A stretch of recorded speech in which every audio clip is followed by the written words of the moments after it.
Didik TV KPM.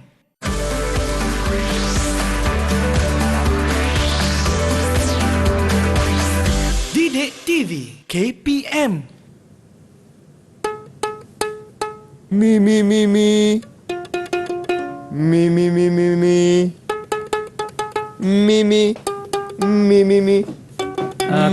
Chris nak buat apa tu? Hai cikgu. Okey. Tak cikgu, saya nak tahu kenapa bila saya tekan gitar ni dan bila saya tak tekan bunyi dia berbeza cikgu. Kenapa ya? Yang ni dia ada kaitan dengan gelombang dan juga ada kaitan dengan frekuensi. Okey. Kaitan tu apa yang kita nak belajar hari ni lah, Chris. Okey. Dia berkaitan dengan resonance, berkaitan dengan pelembapan dan sebagainya. Okey, jom masuk kelas. Okey, boleh. Boleh cikgu? Boleh. Okey, jom semua.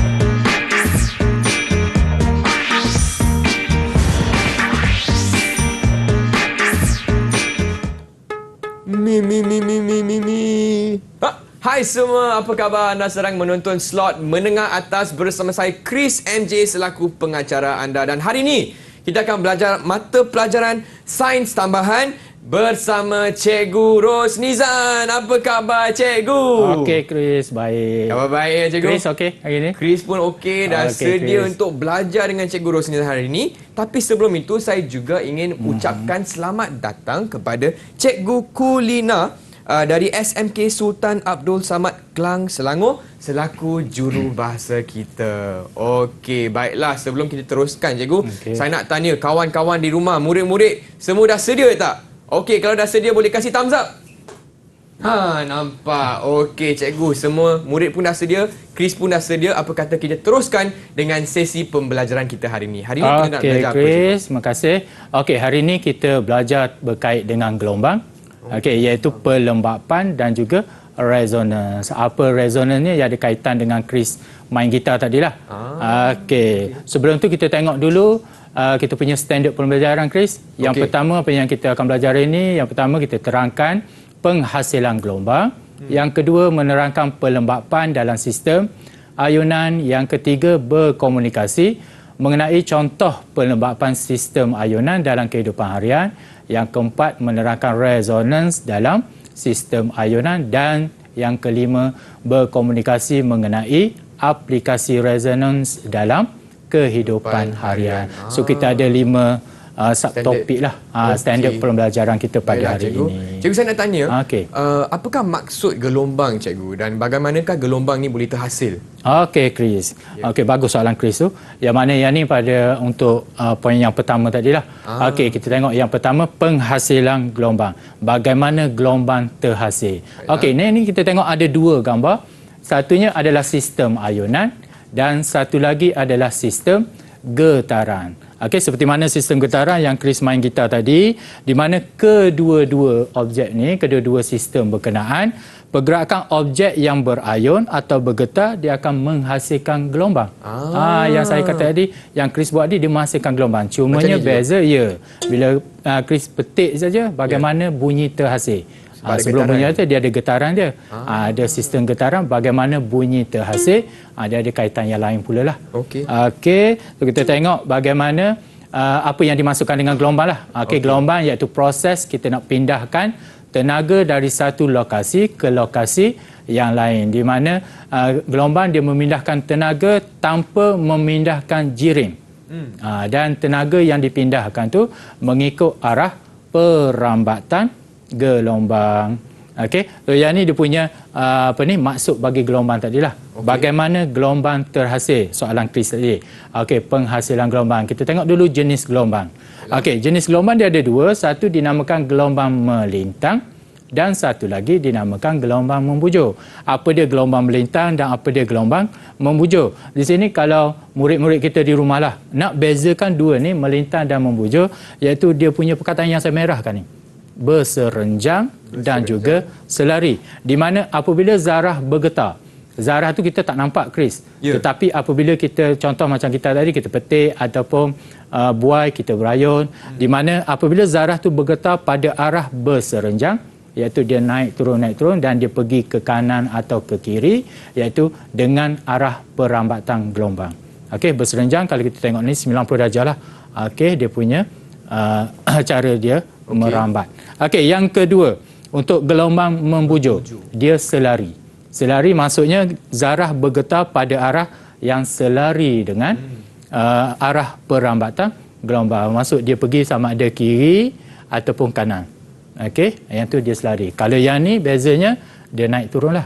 Dia naik turun, dia akan pergi ke kanan ataupun dia patah balik ke kiri pun tak ada masalah. Yang ni kita nampak. Dia naik turun. Bila naik turun, dia akan jadi 90 darjah. Itu bermaksud berserenjang. Dan juga satu lagi adalah selari. Okey. Jenis-jenis gelombang ni, cikgu? Jenis-jenis gelombang. Baiklah. Kalau Chris boleh tengoklah kalau di makmal kita, bagaimana kita nak bezakan dua gelombang berkenaan. Okey. Hari ini saya tak bawa dia punya contohlah yang kita panggil spring slinky. Spring slinky. Spring slinky tu maksudnya kita guna spring, kita ada kaedah dia lah. Murid-murid kita di rumah tu memang dah tahulah berkait dengan spring berkenaan. Contohnya kita gerakkan spring ke kiri dan ke kanan, maka dia akan menghasilkan gelombang seperti inilah, ke kiri dan ke kanan, ataupun kita gerakkan atas ke bawah. Dan dia akan bergerak ke depan lah. Sebabnya kita start dengan sini. Okey, kita gerakkan, dia akan bergerak. Naik turun. Kalau kita nak buat graf dia akan graf macam ni lah. Naik turun. Faham? Okey, dan dia akan ke kanan. Dan kita boleh nampak dia punya sudut dia tu 90 darjah. Kalau yang ni mudah. Yang ni maksudnya kita getarkan, kita tolak dan kita tarik. Faham? Kita tolak dan tarik. Kalau kita tengok pada spring slinky, maka dia ada, kalau kita nak buat bentuk gelombang, dia ada garisan dia rapat dan juga jauh.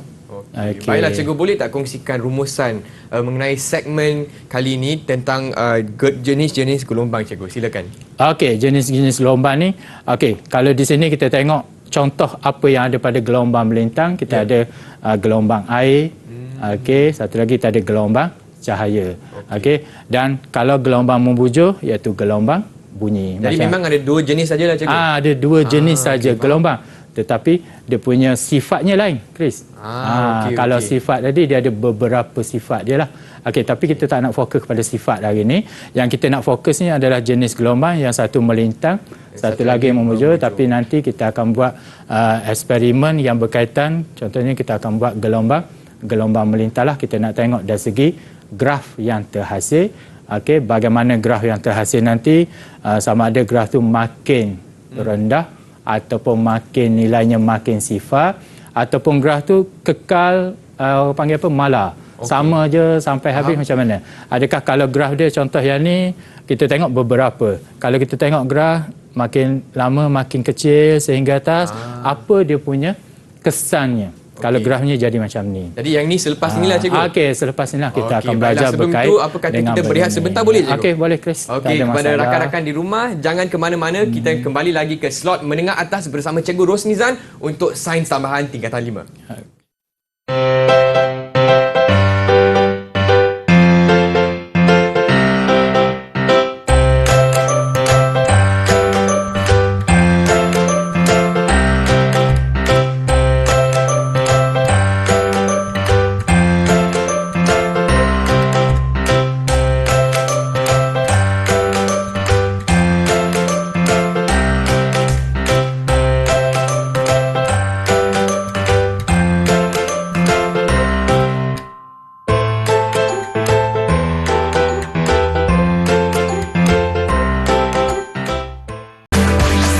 Didik TV KPM.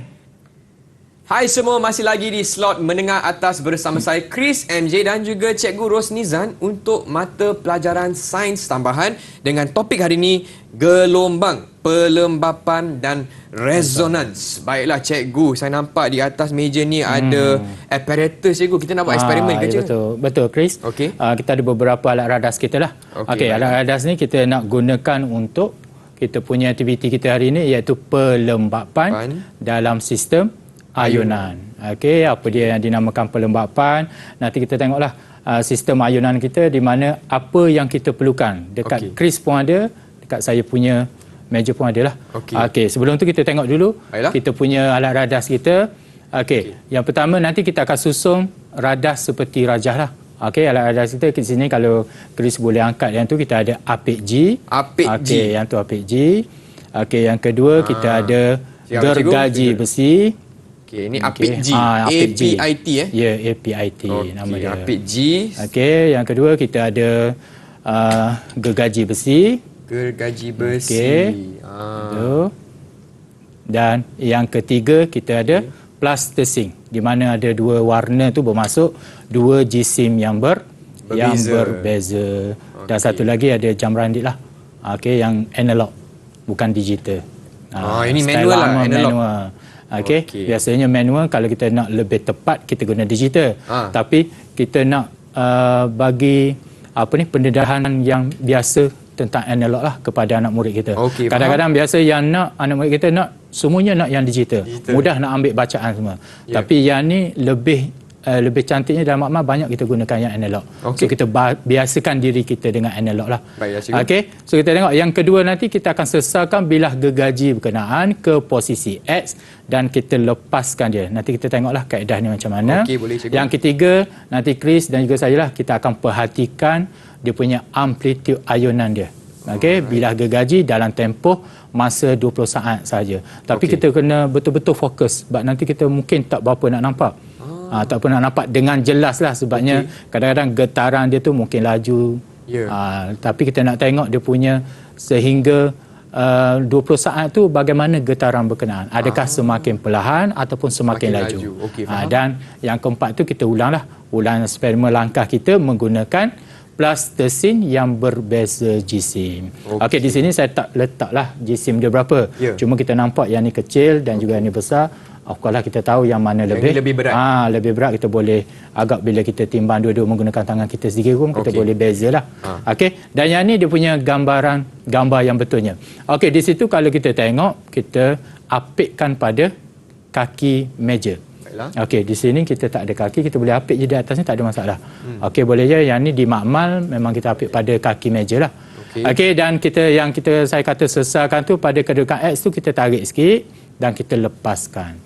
Barulah kita tengok getaran dia macam mana dan selama 20 saat apa yang berlaku. Okey, boleh Chris kita jalankan eksperimen? Boleh cikgu. Okey, yang ni nanti Chris kena hati-hatilah. Hati-hati sebabnya yang ni gergaji besi. Takut nanti bak dia tajam kan? Okey, pertama kita guna tepi meja Chris. Baiklah. Okey,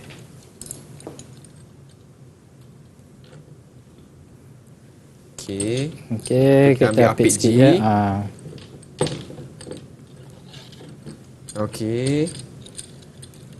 So kita ambil apik G dulu, lepas tu kita apik je. Kita apik. Apik dekat meja ya. Okey, dekat tepi meja. Hujung meja. Yang ni boleh diapik lah yang ni. Cikgu, panjangnya macam mana cikgu? Ikut panjang tak kira je. Boleh dikatakan ikut selera Chris pun boleh, tapi jangan terlalu panjang, jangan terlalu pendek, nanti getaran dia lah. Faham? Sebab yang ni kita nak tengok kaedah dia je. Okey. Baiklah cuma cikgu, bila kita kepit macam ni, katakan Chris tanya berapa panjang saja kan. Kita hanya malakan dia untuk dua plastising. Jangan plastising yang pertama kita buat panjang ni, plastising yang kedua kita ubah. Jadi dia punya pemboleh ubah yang dimalakan tu kita dah ubah dia akan mempengaruhi getaran dia lah. Faham. So tak ada masalah tak? Cikgu, kalau apik G ni boleh tak kita kepit kat mana-mana? Atau hanya di hujung meja je? Chris nak kepit kat mana? Kalau kat tengah tak boleh kan cikgu? Kat tengah sebab dia punya ni pendek ni tak boleh nak tu lah. Kalau apik G kita tu luas, boleh je di tengah, tak ada masalah. Sebaiknya kat sekolah kita guna kaki meja seperti gambar. Kaki meja ataupun kita boleh guna kerusi. Kaki kerusi kita letak atas meja dan kita apik lah kat situ. Okey, faham. Mana-mana yang boleh senang kita gunakan sebab apik G dia pelbagai saiz. Dia banyak pelbagai saiz. So yang ni saya bawa saiz yang kecil sikit lah. Kalau bawa saiz yang besar nanti kan berat nanti. Saya takut Susah pecah lagi. cermin ni. Oh, Susah. yalah. Sebab ni dia kaca yang ni kan. Macam ni cukup lah cikgu. Okey, boleh je. Okey, boleh, Janji dia boleh gerakkan yang ni. Okey. Kalau kita gerakkan ni kita dah nampak dia punya getaran dia ayunan Ayunan. turun. Tapi kenapa kita guna plasticine? Sebab cikgu? kita senang nak tengok dia punya getaran dia. okey, Dan faham. juga jisim plasticine juga mempengaruhi getaran sebab dia akan menghasilkan amplitude iaitu Yang puncak berbeza, dia yang berbeza. Okey, So saya bagi dua ni kita nak tengoklah kalau yang ni adakah dia akan berhenti 20 saat nanti dia berhenti cepat ataupun dia lambat bergantung kepada plasticine ni lah. Okey, baiklah cikgu. Kita nak mula dengan plasticine yang lebih kecil ni ke kita besar? bulatkan sikit, kita guna yang kecil dulu. Kecil dulu, Okey, bulatkan ni. Okey. Yang ni kita Bulatkan. tak ambil data apa-apa Chris. Data kita tak ambil. Tak ambil. Cuma kita jangan nak tengok, nanti kita akan bincangkan dari segi Pemerhatian. bentuk pemerhatian bentuk graf yang saya dah sediakan lah. Okey, boleh cikgu. Boleh. Letak je di hujung Chris. Letak saja Okey. Okey. Dah. Okey, dah. Okey. Dah? Tangan satu lagi pegang jam randik. Okey. Satu lagi kita Jam randik. masuk sesarkan dia. Kita tarik, kita nak tarik ke bawah pun boleh. Okey. Chris nak tarik ke atas pun boleh. Alright. Maksudnya ni contoh saya bagi dulu baru kita buat nanti ya. Okey, baiklah. Katakan saya tarik sikit ke bawah, saya lepaskan, kita mula. Mula kita tengok 20 saat apa yang akan berlaku kepada kita punya getaran dia lah. Okey, 5. Okey. Okey. Dah 10 saat, lagi 10 saat ya cikgu. Okey. 15. 3, 2, 1. Okey, dah 20 saat cikgu. Yang tu baru kita praktis belum mula. lagi. Yang tu praktis, yang tu warm up lah cikgu. Warm up. Okey. Tapi nampak Chris tu excited sangat. Memang Terus cikgu. 20 saat. Tak apa Chris, saja saya nak test Chris hari ni. Cikgu nak test saja. Okey, Okey, sebab kita baiklah. jarang-jarang buat eksperimen Chris. Okey. Okey, kita mula. Apa yang Chris perlu tengok, okey, dari segi masa tak ada masalah. Ya. Kalau terlebih ke apa semua tak ada masalah lah. Kalau Chris katakan terlebih, kita nak tadi 20 saat. Ya. Chris tengok 30 saat. Maka Apa kan, untuk cikgu? eksperimen yang ulangan pun mesti 30. Yang tu dinamakan pun boleh ubah. Dimalakkan. Ya, betul. Okey, kita tengok adalah dari segi kalau Chris buat terlalu jauh, dia akan getaran dia tu laju. Okey. Jadi kalau laju nanti susah kita nak Susah tengok. Kalau buat kita ambil sikit je, kita nak tengok lama kelamaan dia akan perlahan. Okey. Yang tu yang penting kita nak tengok. Faham. Dia punya amplitude dia lama-lama dia akan turun. Okey. Last sekali nanti kalau kita nak tunggu dia berhenti, masanya kalau saya buat di sekolah hari tu lebih daripada 2 minit nak tunggu dia berhenti. Lebih. Lama sangat tu. Lama. That's why lah kita ambil 20 saat je. Baiklah. Kita tengoklah. Okey, kita boleh mula sekarang. Okey, Chris. 3, 2, 1. TikTok, TikTok, TikTok. Okey. 5 saat. Okey, murid-murid kita kena perhatikan Ayunan ayunan, punya ayunan naik turun dia tu. Okey. Okey, naik turun dia sehingga dia boleh berhenti Lagi lah. 5 saat. 3, 2, 1. Okey, 20 saat dah cikgu. Okey, 20 saat. Kalau kita biarkan, dia akan berhenti dengan sendiri. Ya. Kalau kita biarkan macam itulah. Okey. Yang kita ambil 20 saat ni sebab kita nak jimatkan masa kita. Faham? Okey. Yang seterusnya, apa perlu kita buat, Chris? Kita perlu tukar dengan tukar Tukar plasticine. dengan plasticine. So kita bulatkan bagi cantik sikit plasticine ni. Okey. Okey, kalau Chris tengok yang tu makin lama makin perlahan Chris. Betul. Betul tak? Yang tadi Betul. nampak laju Okey. So kita Okey. tukar je. Bulatkan plasticine. Okey. Tukar. Masukkan saja plasticine yang Okey. lebih berat yang ni lebih berat. Jisim dia berbeza. Okey, dah. Okey, lebih berat. Sama ya cikgu? Ya, sama 20 je saat, kemudahannya. 1 2 2, 3. 3. Yang ni lebih perlahan cikgu. Ayunan Lebih dia. perlahan sebab dia jisim dia besar. Jadi kita Okey. mudah tengok kalau jisim dia makin kecil, dia makin laju getaran sebabnya dia punya pemberat dia tu kecil. Okey, lagi 5 saat. 3, 2, 1. Okey, dah 20 saat cikgu. Okey, pun sama. Saya nak tengok dia punya eksperimen ni hanya kita nak uji dari segi pelembapan iaitu geseran luar mempengaruhi ke tidak getaran dia. Okey. Kalau geseran luar, katakan Chris buat ni, getaran dia naik turun sampai petang, dia stay je bergerak. Dia tak berhenti. Maka pelembapan tidak berlaku di situ.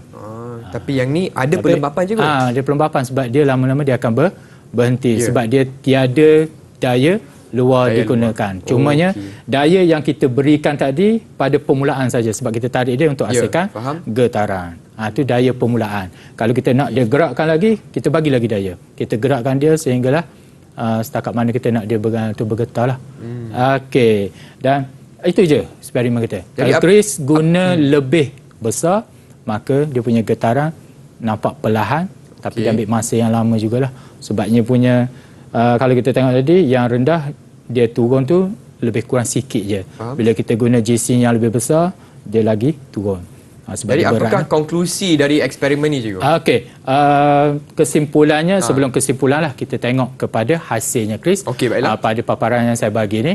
Contoh yang pertama kita tengok tu bila kita buat graf, okey, dia punya ada amplitude. Amplitude bermaksud sesaran yang kita kenakan tadi. Okey, yang kalau yang start dengan zero, start dengan sifar kosong tadi, kedudukan kita panggil keseimbangan. Okey, bila kita contoh kita angkat ataupun kalau pada graf berkenaan kita angkat dia. Itu A lah cikgu. Kedudukan dekat A tu. Puncak kita panggil. Puncak. Yang tu ialah amplitude maksimum. Dia panggil puncak lah. Okey, bila kita lepaskan dia maka dia akan turun pada kedudukan keseimbangan dia, akan turun bahagian bawah. Lama kelamaan dia punya amplitude dia makin lama makin perlahan, dia punya puncak dia makin rendah dan last sekali nanti dia akan jadi sifar dan dia berhenti. Di situ bermaksud amplitude dia menyusut dengan masa. Itu dia punya kesimpulan dia di situlah, amplitude menyusut dengan masa. Dan kalau katakan kita nak kekalkan dia punya getaran ni, agak-agak Chris apa yang perlu kita buat? Kalau Chris tahulah. Ni saya nak uji Chris. Kalau Chris tak tahu, Chris beritahu je, tak ada masalah. Tak tahu cikgu.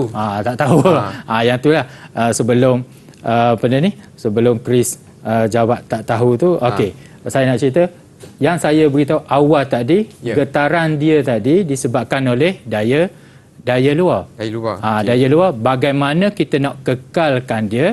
Maksudnya kita nak atasi pelembapan ke atas ayunan ataupun getaran tadi. Jadi kita kena mengenakan daya luar, betul tak? Kena gunakan daya luar tu. Apa yang boleh kita guna contohnya? Agak-agak Chris lah. Motor boleh ke? Motor. Okey, motor tu mungkin Chris teringat kalau kita tengok buaian baby, dia ada satu motor dekat spring. Spring tu supaya kita kalau kita tarik dia punya buaian tu dia akan naik turun getaran dia. Getaran tu kita boleh panggil ayunan juga. Biasa ayunan dia berayun. Getaran berkenaan kita nak kekalkan supaya bayi tidur dengan lena sebab ada ayunan dia sentiasa tu, maka kita supply, kita bekalkan motor. Di mana motor berkenaan dia akan bekalkan tenaga sepanjang masa. Jadi ayunan tu tidak akan berhenti. Tidak akan berhenti. Maksudnya pelembapan tidak akan berlaku. Disebabkan pelembapan ni disebabkan geseran luar dia tu. Itu yang kita panggil pelembapan. Dia ada dua lah namanya, iaitu satu dinamakan pelembapan dalam dan satu lagi adalah pelembapan luar. Okey, yang ni contoh saya bagi contoh pelembapan dalam sistem ayunan tadi. Contoh yang pertama kalau kita tengok tu ada budak dia main buaian. Okey, bagaimana kalau kita nampak di situ seorang duduk, dua orang lagi dia bagi tenaga untuk ayunkan dia. Kalau tak dia tidak akan berayun sendiri kecuali kita letak motor tadi lah, dia akan berayun. Kita petik je, motor tu akan motor di buaian di buaian berkenaan. Tapi ya tu rasa tak seronok budak-budak. Kalau letak motor je just tengok je, mungkin dia bahaya juga dia nak turun nanti tiba-tiba dia melompat. Maka yang ni ayunan buaian tadi semakin perlahan disebabkan iaitu dipanggil pelembapan luar, iaitu rintangan udara. Okey, satu lagi dinamakan pelembapan dalam. Okey, pelembapan dalam yang ni kadang-kadang kita tak berapa nak faham sangat sebabnya dia melibatkan hentakan pada kenderaan. Okey, pada kenderaan bermotor di mana dia akan semakin berkurang disebabkan pelembapan dalam dia tu iaitu geseran antara molekul dalam spring apabila penyerak hentakan dia bergetar. Yang ni spring dalam kereta ke cikgu? kita panggil apa dia punya absorber. Oh, absorber.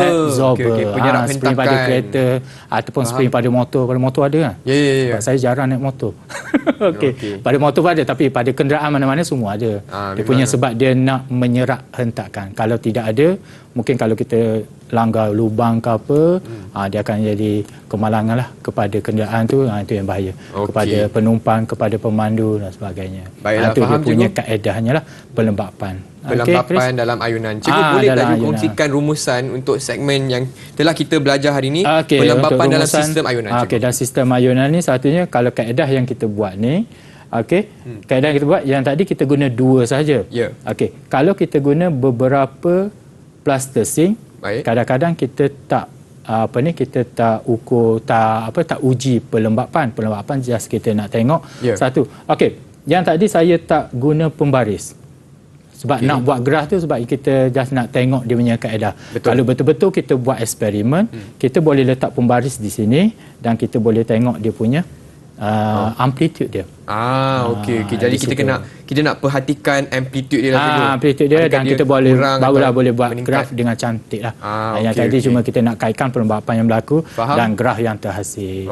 Baiklah, itu dia perkongsian Cikgu Rosnizan untuk topik gelombang, pelembapan dan resonance untuk segmen menengah atas tingkatan 5. Tapi cikgu, apa kata kita berehat sebentar, boleh tak? Boleh, Chris. Kepada rakan-rakan di rumah, jangan ke mana-mana, kita kembali lagi ke slot menengah atas bersama Cikgu Rosnizan untuk mata pelajaran sains tambahan gelombang.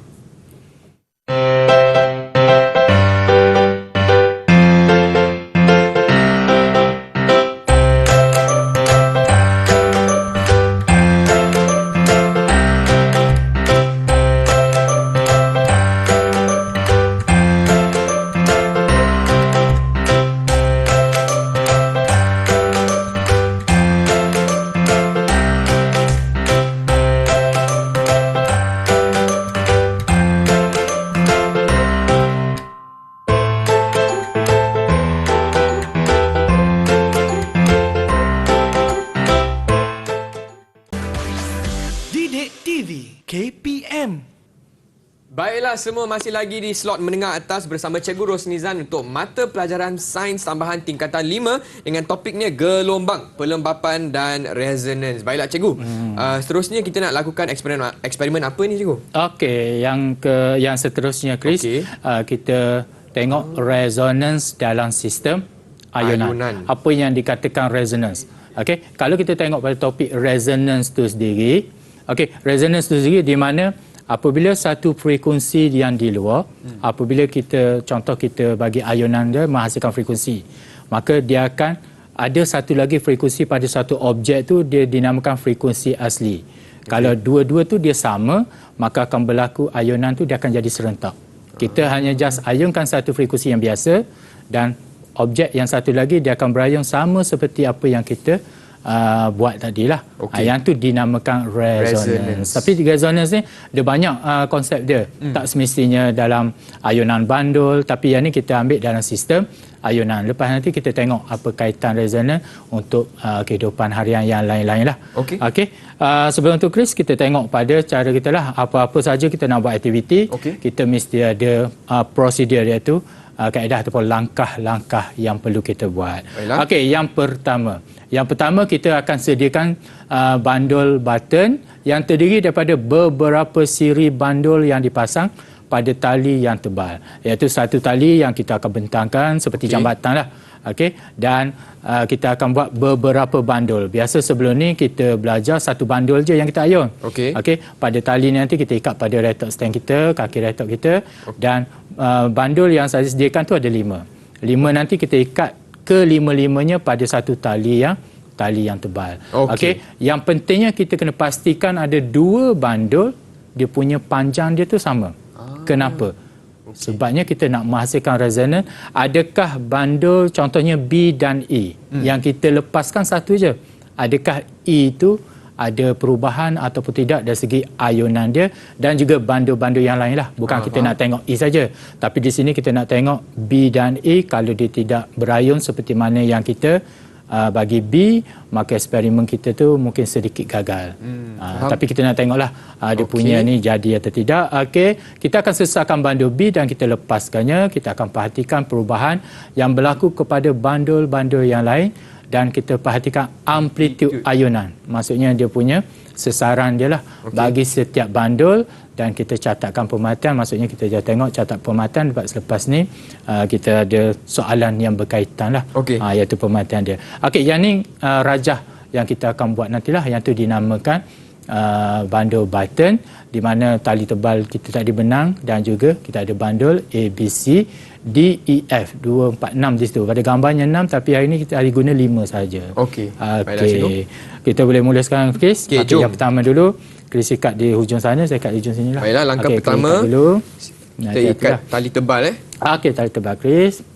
Terus kita ikat mati kat situ, Chris. Terus ikat mati. Ya, baik cikgu. Okey, Chris buat dululah. Okey. Okey dah. Okey, sekali lagi, Chris. Nanti takut dia tercabut nanti. Okey. Baiklah.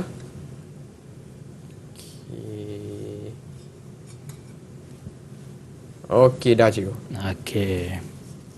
Okey, so nanti kita nak ayunkan, nanti kita kena peganglah nanti. Kalau tak nanti takut dia. Takut jatuh takut ini jatuh nanti kan. Okey. Okey, yang ni langkah pertama dah cikgu. Okey, ini langkah yang pertama. Okey, seterusnya eksperimen ni tak ada masalah, boleh buat seorang je, tak ada masalah. Tapi tak apa, hari ni saya bantu Chris. Okey, terima kasih cikgu. Okey, yang kedua kita ikat tali benang pada bandul. Okey, ikat dulu. Nampak semua? Okey. Ikat. Jadi sekarang kita nak sediakan bandul dengan beberapa siri bandul yang mempunyai panjang yang berbeza. Cuma satulah panjang dia sama dua bandul tu. Okey, kita gunting dulu panjang mana dulu, nanti baru kita set kat sini. Cikgu nak buat panjang D Yang mana cikgu? Cikgu nak buat? Tak apa, Chris gunting dulu. Tak apa, lepas tu nanti kita boleh gunting selepas kita gantung je. Okey. Gunting dulu baru kita susun nanti. Jadi kita ada 5 bandul dengan panjang yang berbeza. Okey, cikgu saya dah siapkan 2. Cukup tak yang ni cikgu? Cukup tak? Okey. Untuk yang pendek. Yang pendek cukup. Boleh Tak apa, Chris ikat tu lebih sikit, takut nanti dia terpelanting nanti pada bandul tu. Kita gunting sikit ujung dia. Baiklah. Okey. Seronoknya buat eksperimen dalam kelas. Rasa lebih interaktif cikgu. Sebab dia punya hands on tu penting pada murid. Pada dia tahu cara nak sediakan salah satu. Kadang-kadang benda ni kita boleh beli je kat kedai, tak ada masalah. Dia ada jual yang dah siap. Cikgu, jadi yang ni panjang dia macam mana cikgu?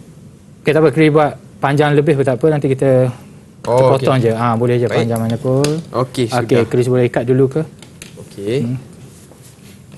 Ikat di sini Yang tu Chris nak buat yang mana? Yang A dulu. Yang A tak D. A lagi pendek kan cikgu? Boleh start pada A sana pun tak apa, boleh. Okey, tak macam ni. Yang ni paling pendek nak ikut gambar. Kalau ikut gambar cikgu, A. Okey, A pendek. A di sini. Okey. Hati-hati jatuh. Alright. Memang tak cukup panjang ni kot. Tak apa, dia punya pendek sikit pun tak apa. Okey. Boleh? Okey, dah. Yang ni A. Yang tu A, dah siap. Okey, seterusnya B. Seterusnya B. Lebih panjang Okey, ni saya gunting sikit. Saya takut nanti. Okey. Yang ni B. Baik, okey, yang ni untuk lebih panjang panjang benang dia. Okey. A paling pendek. Kalau ikut gambar tadi, A paling pendek, B, seterusnya C. Okey, C lebih panjang. Bagi jarak sikit, Chris. Bagi jarak sikit. Bagi sama jarak dia. Macam ni okey. Lebih kurang sama ni. Okey, macam ni Okey, boleh. Alright. Alright. Alamak. Belum ikat. Sorry cikgu. Tak Minta maaf apa. Tak apa, Chris ambil masa. Okey. Yang ni kita tak boleh buat tergesa-gesa nanti. Takut semua terputus nanti. Cikgu, biasanya ujian amal ini berapa minit pelajar akan buat ni? Okey, tengok kalau eksperimen melibatkan dia punya eksperimen yang panjang lebih kurang 45 minit. 45 minit. Ya Chris. Okey. Okey, yang keempat D, paling panjang ni. yang ni D. Okey, sekejap tak cukup. Tak apa, kadang kalau kita tak nak ikut gambar pun boleh je. Kita buat. Okey. Okey. Jangan sampai terkena lantai nanti, takut dia Okey, boleh buat cikgu. tinggi sikit. Tinggi sikit Buat naik sikit. Okey. Cukup tak? Janji dia. Alamak. Tak boleh. Tarik sikit lagi. Boleh. Kena buka. Kena bawa balik, sorry. Okey. Boleh buka. Okey. Saya rasa kena gunting sikit ni cikgu. Okey. Okey, gunting.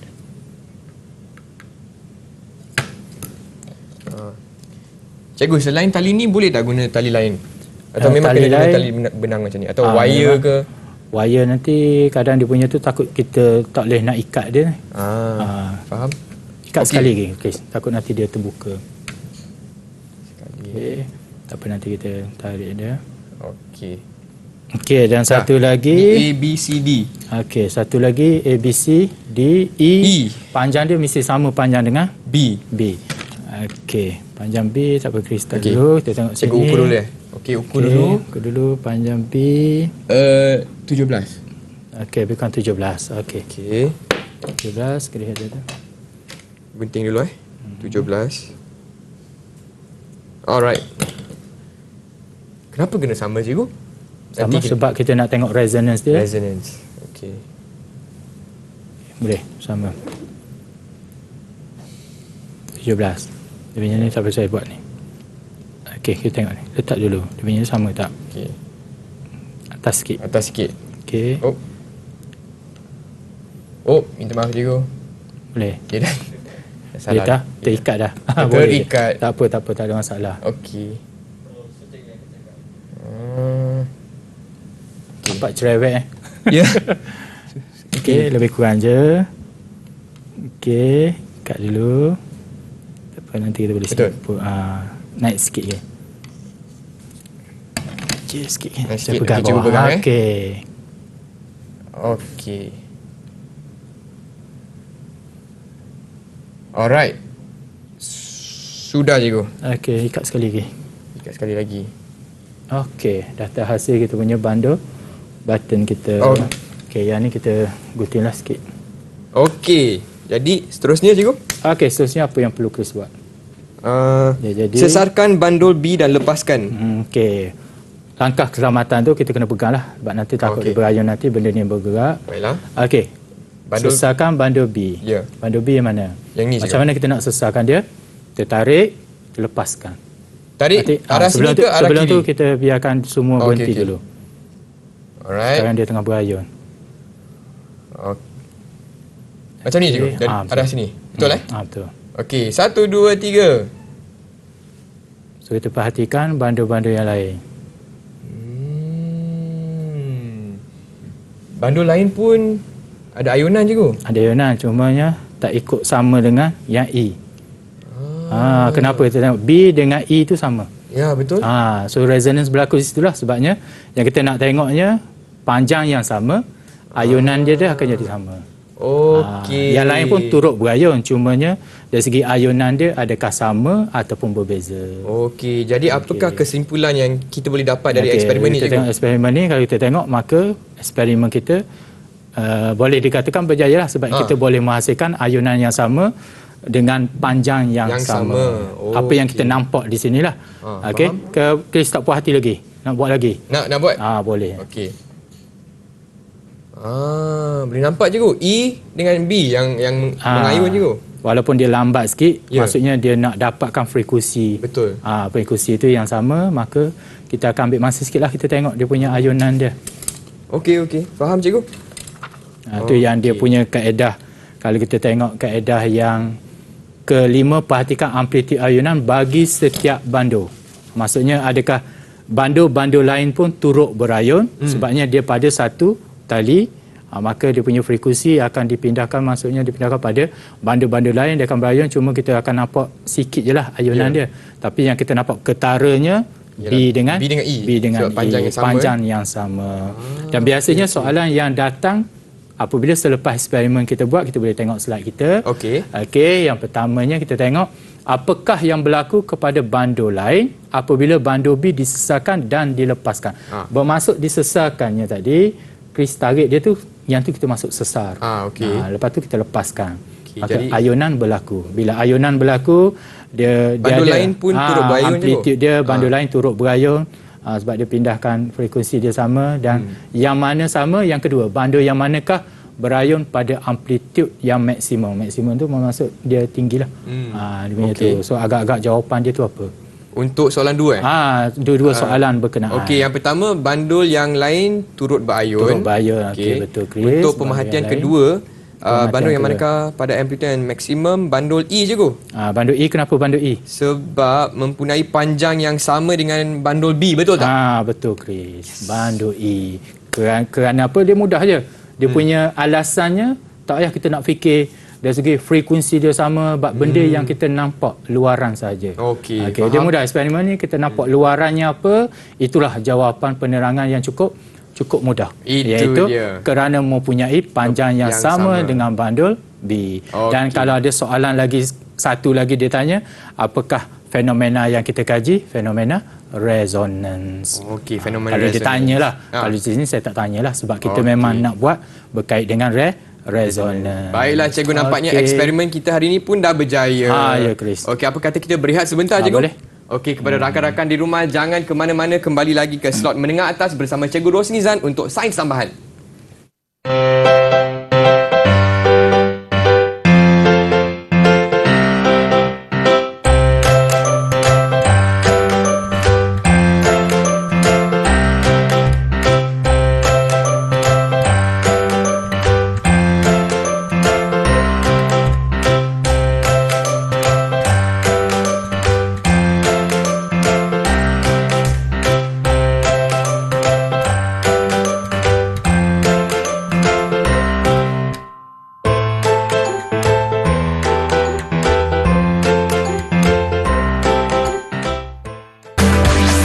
Didik TV KPM.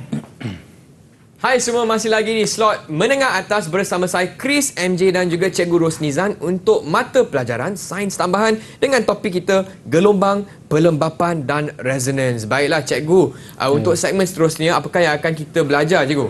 Okey, Chris, tadi kita dah tengok pelembapan dan juga resonance, dan sekarang ni kita tengok kaitan resonance dengan kehidupan seharian kita lah. Okey, beberapa saja saya bagi contoh lah. Okey, kalau kita tengok secara umumnya, yang pertamanya aplikasi berkait dengan gitar. Okey, yang Chris mainkan gitar tadi ataupun penyanyi-penyanyi mana yang main gitar lah. Okey, yang kedua, bagaimana saluran televisyen tu boleh dikaitkan dengan resonance, dan yang ketiga, jambatan gantung takoma. Okey, apa ketiga-tiga ni kaitan dia dengan resonance? Okey, kita tengok yang pertama dulu gitar. Bagaimana resonance berlaku pada gitar lah. Okey, apabila frekuensi petikan jari kita pada gitar sama dengan frekuensi asli gitar. Yang ni bermaksud gitar mempunyai frekuensi asli dia sendiri. Apabila kita petik je, maka frekuensi yang kita kenakan pada gitar berkenaan, bila dia sama, maka resonance berlaku, maka terhasillah bunyi. Okey, sama ada kalau kita petik frekuensi dia rendah, masih lagi dia berlaku, cumanya perlahanlah bunyi dia. Faham? Bunyinya agak perlahan sikit. Sebab tak ada resonance. Tetapi kalau kita terlebih, itu menyebabkan tali dia putus. Dia melebihi frekuensi asli dia. Okey, yang kedua, bagaimana berkait dengan stesen televisyen? Okey, yang ni kita nak dapatkan frekuensi saluran televisyen, di mana satu komponen elektrik ditetapkan untuk mengalami resonance dengan frekuensi saluran yang dipilih. Yang tu kita cari siaran kita berdasarkan frekuensi yang telah ditetapkan. Contoh TV, apa yang kita nak, maka kita pilihlah frekuensi tertentu. Maka barulah kita dapat siaran berkenaan, sama ada siaran tu jelas ataupun tidak. Kalau kadang-kadang kita biasanya kalau kita lalu ikut highway, kadang-kadang kita dapat frekuensi bila satu-satu tempat tu frekuensi yang kita tetapkan yang pertama tadi, bila dia tak sama siaran dah hilang. Betul. Begitu juga dengan telefon kita. Okey, dia ada kita panggil apa? Tidak ada network, tidak ada rangkaian dia lah. Yang tu dia ada kaitan lah dengan benda ni. Okey, yang ketiga bila kita tengok di sini, di mana di situ saya tulis insiden yang berlaku di Jambatan Gantung Tacoma. Okey, di masyarakat tu pada 7 November 1940 akibat kesan resonance. Okey, jambatan gantung ni di mana apa yang jadi, cikgu? Apa yang jadi? Dia ditiup angin pada frekuensi yang sama dengan frekuensi asli jambatan. Okey, menyebabkan jambatan tersebut runtuh. Okey, untuk lebih jelas lagi, apa kata kita tengok video yang saya sediakan lah. Baik, boleh? Okey, jom kita tengok video yang disediakan. These are some of the most amazing pictures ever recorded by a newsreel. The actual collapse of the world's third largest suspension bridge.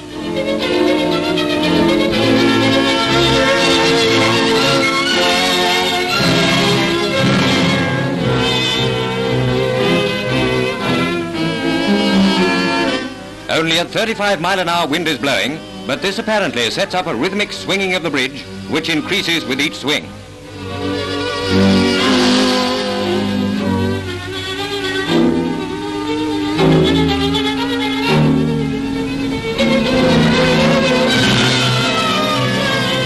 Finally, the swinging road and the suspension cables give way and plunge into the water below. Fortunately, the only casualties were a car stalled on the bridge and a dog. Secara keseluruhannya dia boleh runtuh lah. Okey, akibat resonance tu? Ya, Chris. Yang tu kalau kita tengok dekat kita punya Malaysia pun ada kita panggil jambatan gantung. So bila kita lalu, kita cuba elakkan, kita berayung, kita cuba nak ayungkan jambatan berkenaan. Kalau dia punya frekuensi yang kita hasilkan, kalau terlebih ataupun sama dengan frekuensi asli jambatan, mungkin akan mengakibatkan dia ayunan tu akan berlaku dulu. Sebelum dia terputus tali ataupun dia runtuh. Tapi kalau tak silap saya sebelum ni ada satu tempat tu yang mana pelancong-pelancong dia terlalu ramai, dia lalu atas jambatan berkenaan dan dia cuba gerakkan jambatan. Biasalah dia nak main-main seperti buaya. Tapi kalau terlebih yang tu kita tak sedar masa kita buat pergerakan kita tu, kita menghasilkan frekuensi. Bila frekuensi yang tu sama dengan frekuensi asli pada jambatan berkenaan, yang tu menyebabkan dia berayun, lama-kelamaan bila dah terlebih dia akan runtuh. Baiklah cikgu, boleh tak kongsikan rumusan mengenai topik kita hari ini, iaitu gelombang, pelembapan dan resonans. Okey, Chris. Topik kita hari ini membincangkan tentang pelembapan dan resonans. So, secara rumusannya saya nasihatkan kepada murid-murid di luar sana lah supaya kena fahamkan apa kaitan pelembapan dengan persekitaran. Contohnya pelembapan dalam, bagaimana ia berlaku, pelembapan dalam bagaimana dia berlaku, disebabkan dari geseran udara dan sebagainya. Dan juga resonance, kita bukan 3 saja yang saya terangkan tadi, ada beberapa resonance turut berlaku. Kalau kita tengok contoh bagaimana gelas kaca boleh pecah disebabkan oleh kumpulan kuaya. Yang tu pun sama, yang tu pun boleh dijadikan sebagai hidupan. Yang tu kita boleh kaitkan dari segi frekuensi asli dan juga frekuensi yang dihasilkan oleh kumpulan kuaya tadi.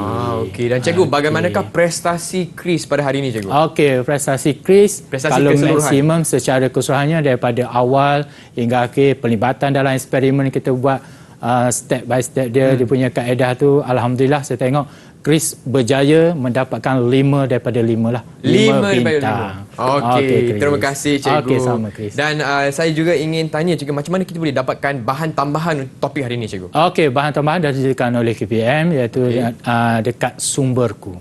Okey, di situ banyak bahan berkait dengan sains tambahan terutamanya dan juga subjek-subjek lain lah. Okey, baiklah. Terima kasih cikgu. Saya ingin ucapkan ribuan terima kasih lagi sekali kepada Cikgu Rosnizan untuk kelas yang sungguh interaktif dan sungguh seronok hari ini. Dengan itu kita akan jumpa lagi hanya di slot menengah atas Didik TV KPM. Bye semua.